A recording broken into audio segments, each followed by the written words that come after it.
Hello, everyone. Welcome to my YouTube channel, Prof. Jeffrey Sachs Fan World. And here is today's content.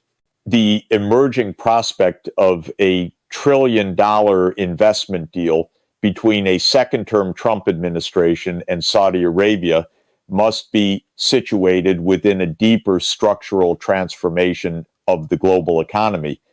It is not merely a headline of financial ambition. It is a turning point in the long-standing geopolitical architecture linking Washington and Riyadh.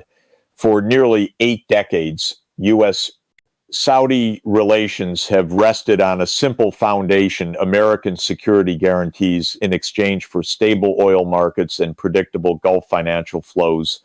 Yet this relationship is now being rewritten in real time, shaped by global capital shortages, multipolar power competition, and Saudi Arabia's own urgency to escape the volatility of the hydrocarbon age. Donald Trump, both in his first term and in his subsequent political positioning, has consistently emphasized transactional diplomacy, one that replaces multilateral deliberation with bilateral bargaining anchored on capital industry leverage. From his perspective, a massive Saudi investment package would symbolize America's reindustrialization and financial renewal. It would display to domestic audiences that the United States can attract extraordinary volumes of foreign capital, even as it faces widening fiscal deficits, aging infrastructure, and intensifying competition with China. For Trump's scale itself becomes the message. $1 trillion pledge signals that American geopolitical gravity remains unmatched. For Saudi Arabia, the motivations are equally structural. Crown Prince Mohammed bin Salman, MBS, views capital deployment not merely as investment, but as grand strategy. Vision 2030 requires a historic reallocation of oil-derived wealth into advanced technologies, global infrastructure, and industrial partnerships. Saudi Arabia must convert its financial resources into diversified economic capacity long before the world reaches peak oil demand. In this sense, Riyadh's vast outbound investment is a hedge against the long-term decline of oil revenue, a mechanism to secure political relevance, and a tool to lock in alliances with the world's largest technological power. The global context amplifies the significance of this moment. Capital markets are strained by rising interest rates, sovereign indebtedness, and weakening productivity across advanced economies. As major nations compete for the investment that fuels technological growth, AI, semiconductors, renewable energy, and advanced defense systems, sovereign wealth funds have become central actors. In this environment, a $1 trillion Saudi commitment would represent one of the largest capital reallocations in modern history, reshaping global liquidity flows and triggering cascading strategic reactions from China, Europe, and the wider global South. The potential deal also symbolizes a deeper normative dilemma: whether international economic relations will be governed by cooperative frameworks or by transactional commands of power. Trump's model is unmistakably bilateral and hierarchical, where investment becomes a diplomatic anchor and geopolitical alignment a purchasable good. This stands in tension with the multilateral institutions that have historically underpinned global economic stability. Thus, the Trump-Saudi initiative is not simply a financial proposal. It is a test of how nations will reorganize the global order in the face of economic transition, technological revolution, and geopolitical fragmentation. It marks the beginning of a new chapter in geoeconomic statecraft, one defined by capital influence in the race to shape the future. When we consider a Saudi-U.S. investment framework approaching the scale of $1 trillion, what we are truly examining is an attempt to redesign the foundations of global capital allocation. Such an agreement cannot be understood simply as an inflow of funds.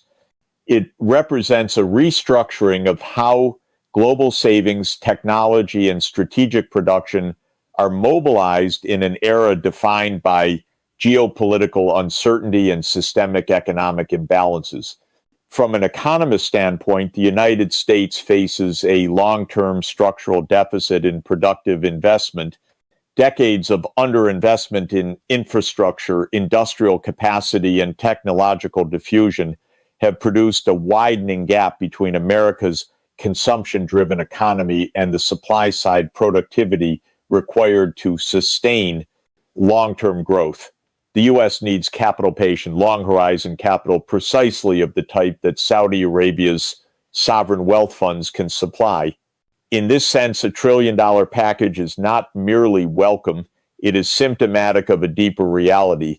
The United States must import capital to offset internal structural weaknesses.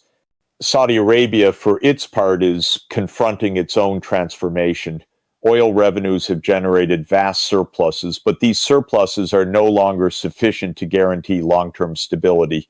With global decarbonization accelerating, the kingdom must convert its oil-derived wealth into diversified assets, technology, industrial partnerships, advanced manufacturing, entertainment, logistics, and green energy. It must transform the nature of its wealth before the nature of global energy shifts beyond recognition. Massive outbound investment is not an optional strategy. It is an existential economic transition. What makes the scale of the Trump Saudi proposal extraordinary is that it bridges two structural transitions simultaneously. The U.S. seeks capital to rebuild its industrial base and compete technologically with China. Saudi Arabia seeks partners capable of generating new industries and political alliances. These two needs converge, forming a transactional architecture of mutual urgency. Yet we must examine the risks and asymmetries inherent in a deal of this magnitude. First, $1 trillion commitment could distort global capital markets, triggering sudden liquidity shifts, appreciation pressures on U.S. assets and dislocations for emerging economies dependent on stable Gulf investments. If these flows are channeled primarily into U.S. strategic sectors, defense, microelectronics, energy, infrastructure, and AI, other regions, especially Europe and Southeast Asia, may experience a relative capital drought, deepening their economic vulnerabilities. Second, such a deal may further entrench the global divide between capital-rich autocracies and debt-burdened democracies. Saudi Arabia's investment power becomes a geopolitical lever, granting the kingdom unprecedented influence in Washington's strategic decision-making. The more capital the U.S. absorbs, the more its foreign policy becomes intertwined with Riyadh's security concerns and regional ambitions, including Iran, Yemen, Syria, and the Red Sea corridor. This marks a profound shift in the balance between economic interdependence and political autonomy. Third, massive capital concentration risks reinforcing the trend toward a bipolar economic order dominated by the U.S. and China. If Saudi Arabia prioritizes the U.S. as its premier investment destination, Beijing may accelerate efforts to secure alternative Gulf partnerships, whether through the digital Silk Road, yuan-denominated oil settlements, or strategic infrastructure deals. The world could find itself more deeply split between competing financial technological blocs. Finally, we must consider the moral and normative implications. Trump's transactional diplomacy frames investment not as a cooperative global good, but as a tool to consolidate bilateral hierarchies. This risks sidelining the multilateral frameworks, development banks, climate finance systems, global regulatory institutions that are essential for ensuring equitable, sustainable growth. $1 trillion deal could either reinforce global cooperation or undermine it, depending on the institutional design that accompanies it. in essence, the economic architecture of the proposed U.S.-Saudi mega deal reveals much more than capital flows. It exposes the fragility of the current global financial system, the urgency of national transitions, and the power of strategic investment to reshape alliances. It is a moment when economics, diplomacy, and technological revolution are no longer separate domains, but a single interwoven field of political economy. To understand why Saudi Arabia would entertain or even pursue a $1 trillion agreement with the United States, we must appreciate the profound structural transformation underway within the kingdom. From my vantage point as an economist observing long-term global shifts, Saudi Arabia is not simply investing abroad, it is repositioning itself within the emerging world order. And this moment is pivotal. Oil wealth, once a seemingly inexhaustible foundation, is now a diminishing strategic asset in a world accelerating toward decarbonization. The kingdom recognizes this reality more clearly than many Western policymakers do. In this context, Crown Prince Mohammed bin Salman's long-term strategy is not ideological but civilizational. Vision 2030 is at its core a project to convert finite hydrocarbon wealth into diversified, self-sustaining economic capacity before global energy markets driven by electrification, AI-driven optimization imperatives render oil less central. That structural shift is not hypothetical, it is inevitable. Thus, Saudi Arabia must deploy its financial surpluses with extraordinary precision, speed, and geopolitical foresight. A $1 trillion investment commitment to the United States fits squarely within this strategic imperative for several reasons. First, the U.S. remains the world's most sophisticated innovation ecosystem, whether in advanced manufacturing, semiconductors, artificial intelligence, biotechnology, aerospace, green energy, or defense technology. The United States possesses research institutions, entrepreneurial talent, and industrial depth unmatched by any other single country. For Saudi Arabia to diversify effectively, it must anchor itself to these innovation centers. This is not investment for profit alone. It is investment for capability transfer, co-development, and long horizon relevance. Second, the Saudi leadership seeks political insulation and strategic recognition by binding itself economically to the U.S. At an unprecedented scale, Riyadh increases its leverage over Washington's Middle East policy. In international relations, capital is not neutral. It creates obligations, expectations, and influence. The larger the Saudi investment position in the United States, the more Washington must consider Saudi priorities, security guarantees, weapons systems, Iran containment, Red Sea control, and regional diplomatic legitimacy. This is a strategic hedge against a world where multiple powers, China, India, the EU, vie for Middle Eastern influence. Third, Saudi Arabia sees the globalization map fragmenting into competing blocs. As supply chains reorder around geopolitical alliances, the kingdom must choose its central economic axis. While China is Saudi Arabia's largest buyer of crude and a major infrastructure partner, Beijing cannot offer what the U.S.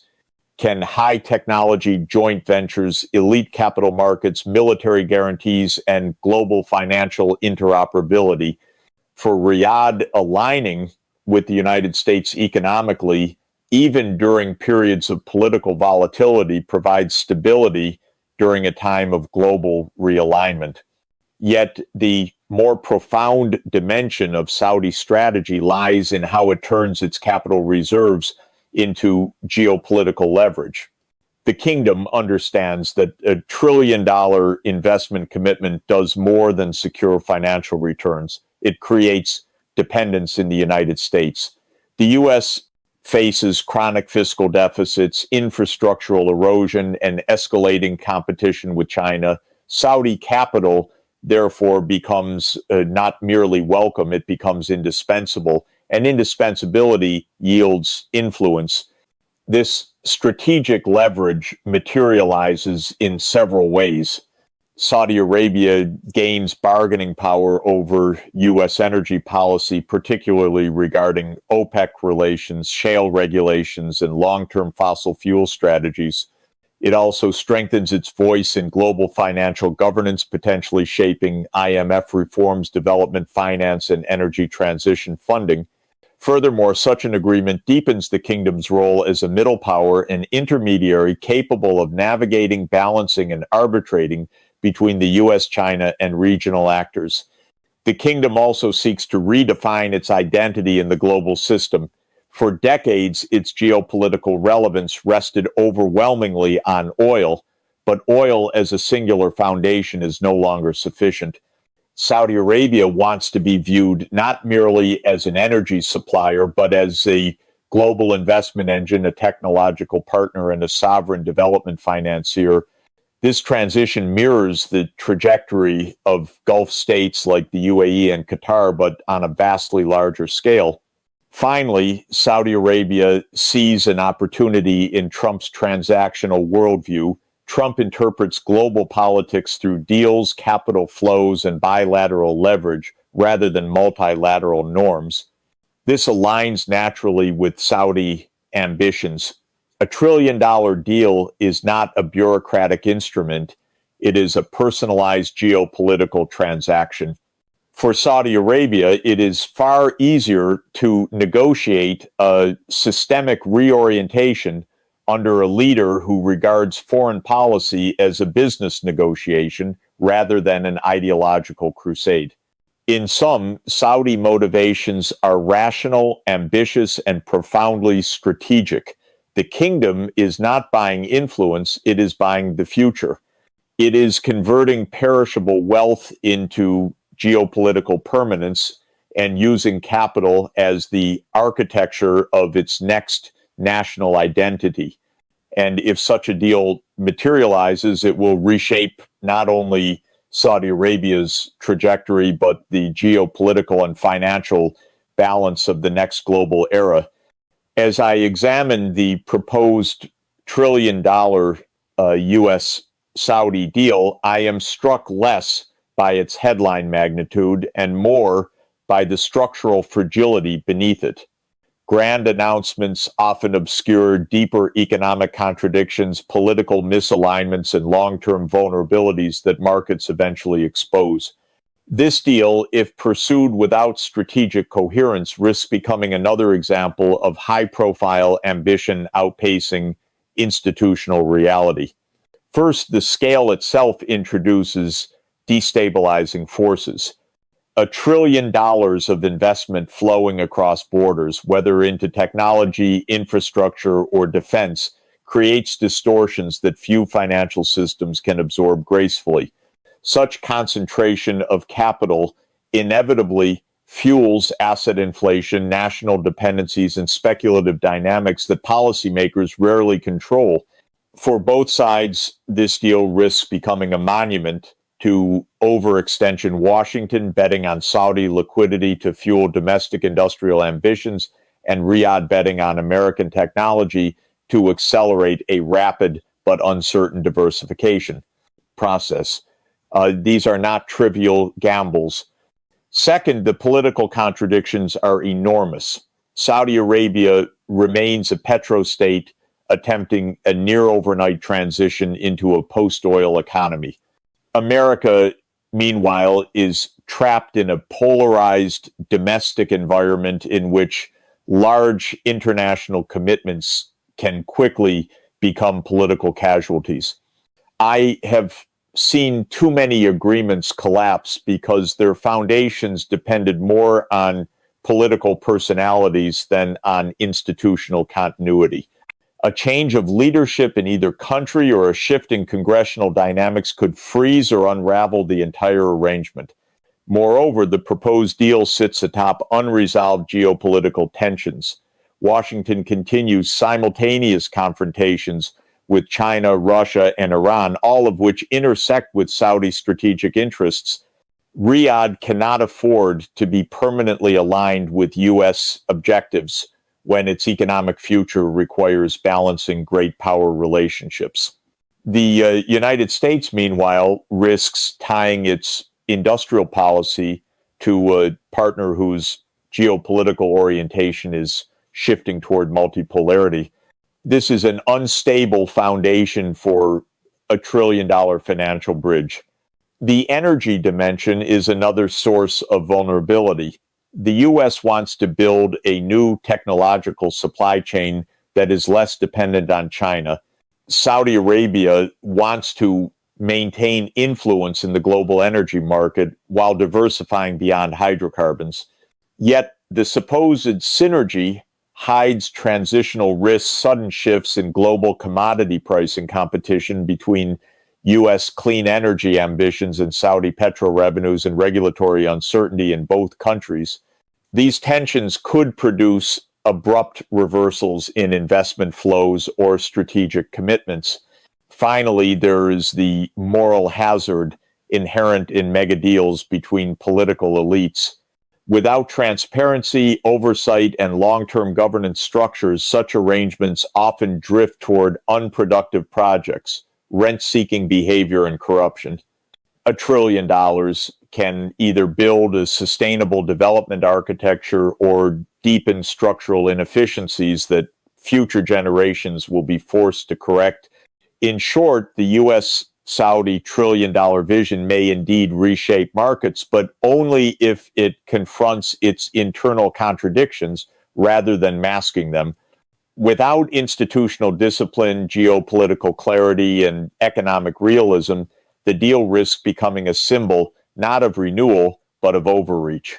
As I step back and consider the $1 trillion U.S.-Saudi proposal, I see implications that extend far beyond bilateral relations. This is not merely a deal, it is a signal one that could influence capital flows, reshape energy dynamics, and redefine the architecture of global power.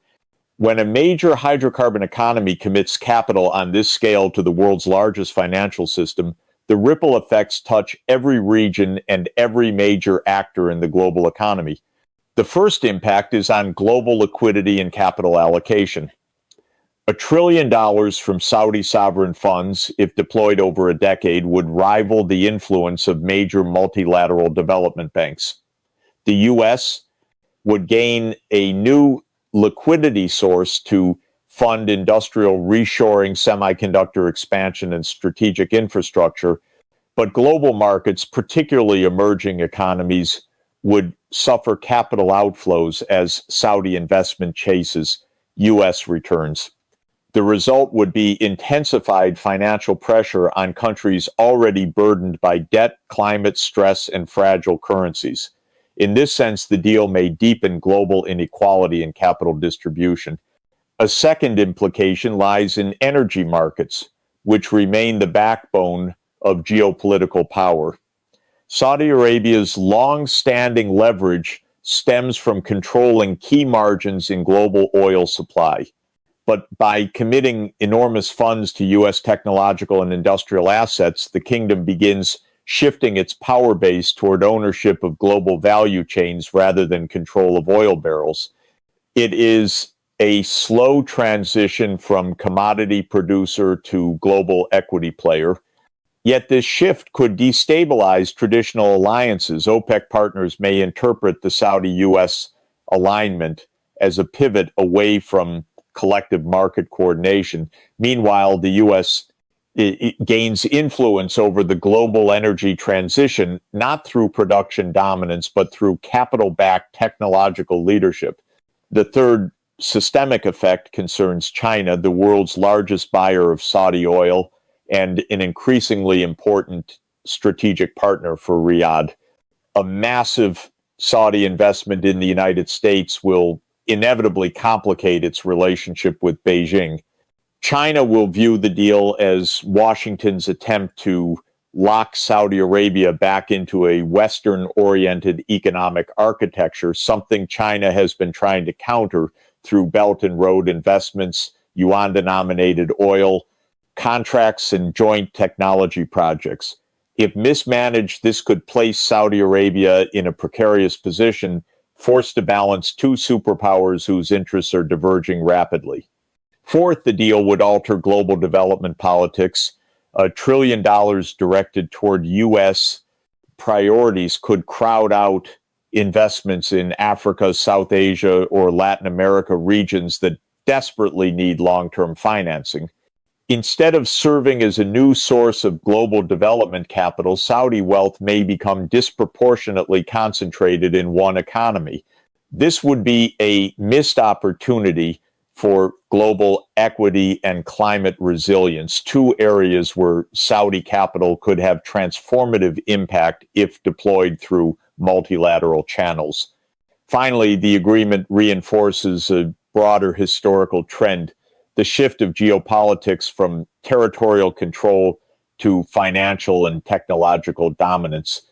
In the 20th century, power was measured in military bases and ideological networks. In the 21st century, power is measured in semiconductor fabs, sovereign wealth funds, AI models, mineral supply chains, and the capacity to deploy capital with strategic precision.